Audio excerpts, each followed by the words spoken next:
in the country. Now, the State Department for Correctional Services Principal Secretary Salome Wairimu has toured the Embu prisons and said that plans are underway to decongest prisons with a view of improving living conditions. She said currently there were over 62,000 inmates in the country, out of which about 25,000 were petty criminals who could be placed under non-custodial sentences to reduce congestion.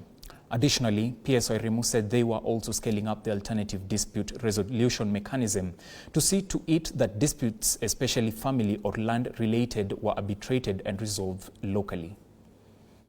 The State Department for Correctional Services is undertaking many programs to see how we can decongest the prisons. And one of the approaches we are using is working hand in hand with the judiciary to see whether we can upscale the issuance of probation orders and community service orders, so that the remandees who are in prisons, instead of them serving their sentences in prisons, they go and do community service or probation to go for probation. And in this regard, we are working very closely with the Office of the Chief Justice through the National Commissioner on Administration of Justice. And we are also scaling up the alternative dispute resolution mechanism, working with the county commissioners and working with other stakeholders to see, and even the chiefs, to see whether family disputes at the village level and at the local level can be resolved outside of the court system.